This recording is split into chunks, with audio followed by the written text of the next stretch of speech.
So I'm embarking on a series of gouache paintings, gouache on paper. This is my gouache palette. I'll set it up. Right now you can see it's filled with old paint. So first things first, I'm going to put it in the sink, soak it, get rid of as much of the chunks as possible. I use this, I also use these for spot colors. This is the main palette. These are the two. These are called San Francisco slants. Don't know why. I guess because they're made in San Francisco and they are slanted slightly, but I'll put these in the sink as well, and we'll get going. The sink.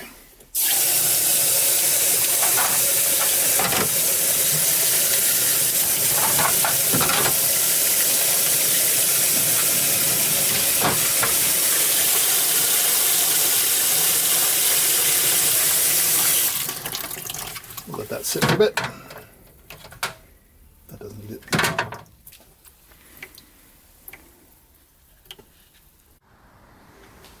Paper. Previously, I would start on paper that had already been painted on. These are from larger works that I tore down.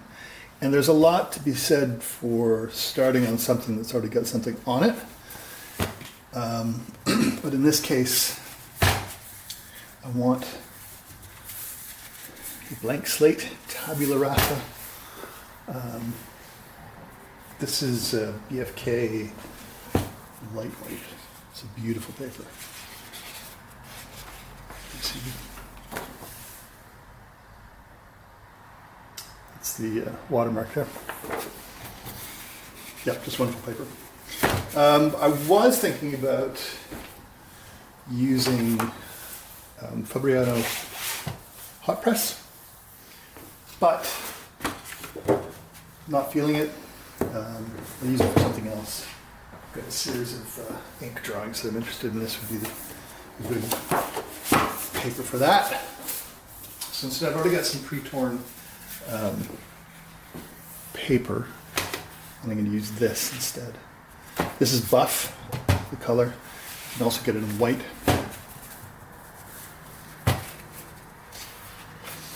Miss Tor. Paints.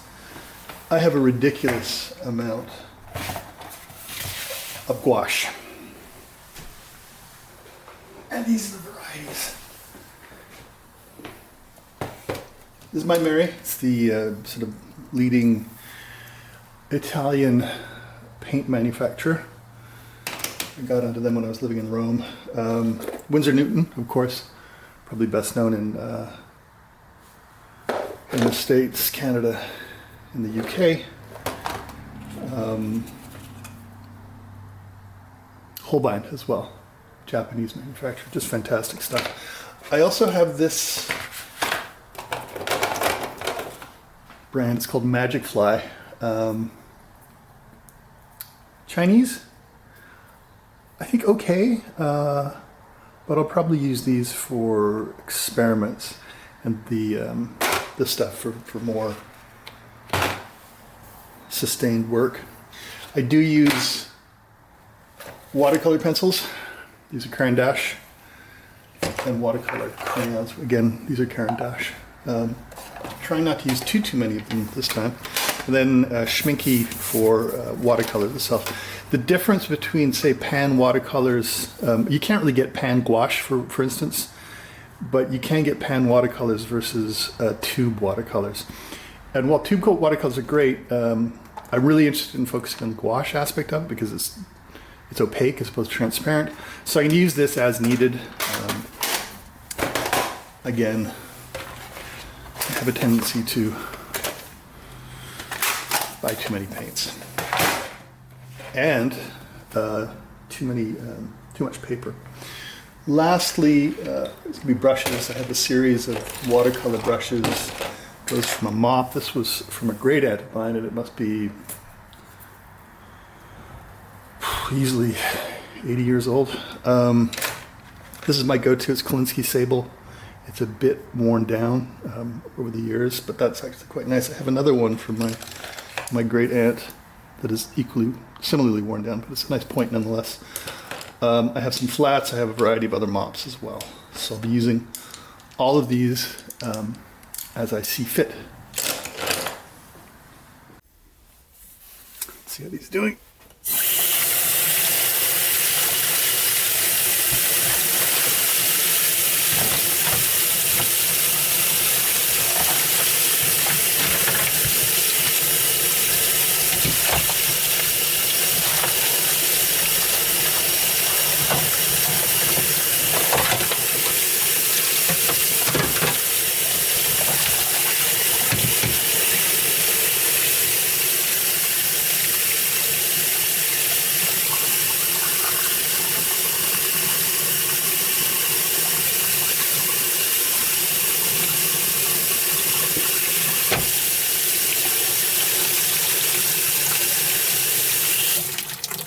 I think we're good. Just let this dry a bit.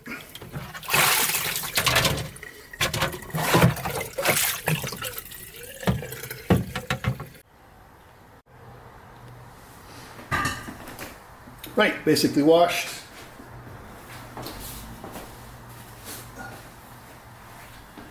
Going to use the My Mary paints.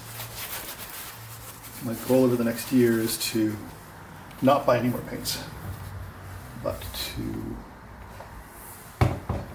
use up the paints, the canvases, and the paper that I currently have. Can't remember what this particular palette is called. All the watercolor palettes are usually branded by the artist that created them or something like that, but I do like it. I'm not a huge fan of color wheels. I think that they're an unnecessary burden. But you'll see this is set up basically like a color wheel. I don't really use the top that much.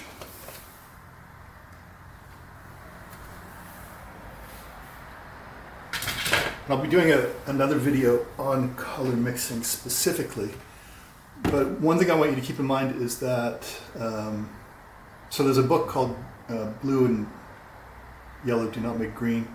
And the author's concept is that you don't have primary colors. You have primary colors that tend towards one or the other. So instead of a single yellow, you have a yellow green and an orange yellow. And if you mix the yellow that's slightly greenish with a blue that's slightly greenish, you have a really vibrant green. If you mix a yellow that's greenish with a blue that tends towards purple, you have a muddier green. So not that this applies here, but worth keeping in mind. So this is lemon yellow, orange, yellow ochre, light black, burnt sienna, a couple of greens.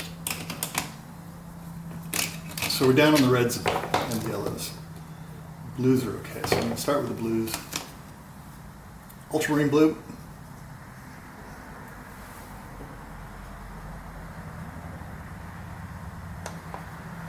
You see I use a fair bit. Sky blue, which is probably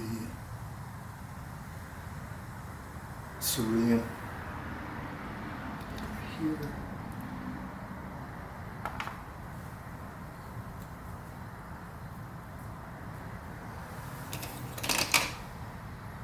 Blue violet.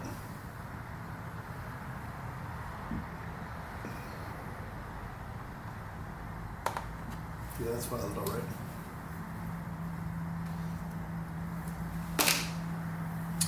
Yellows I'm going to put over here, and I'm going to leave space for more yellow because I think this is sufficient.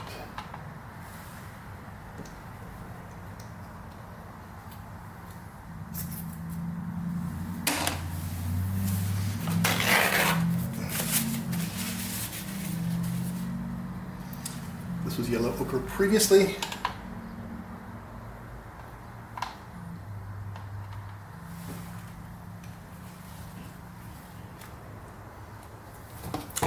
Specifically labeled orange, so I'm going to throw it over here. that's orange.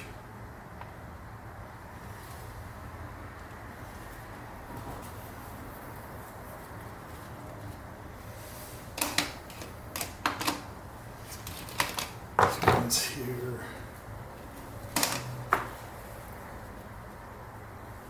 Francione I'll put right here.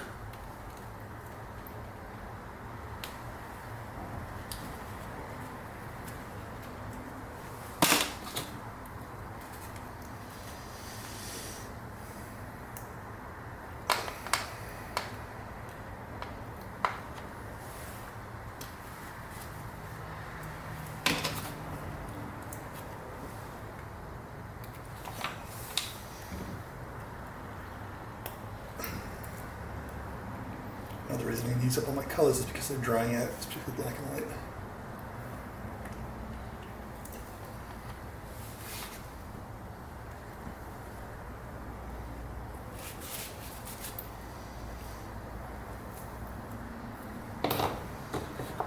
Two greens are over here. Where are they? Where should I put them? Let's put them here.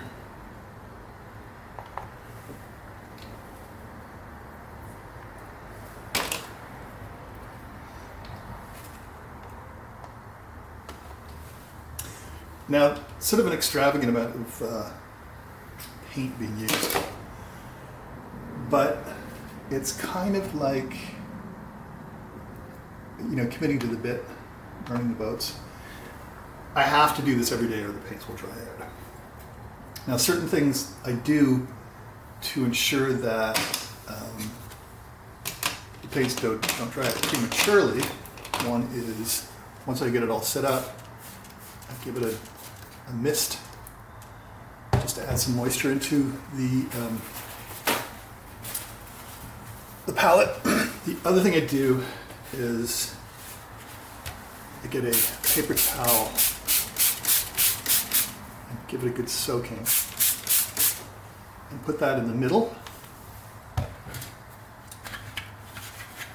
Place this on top and then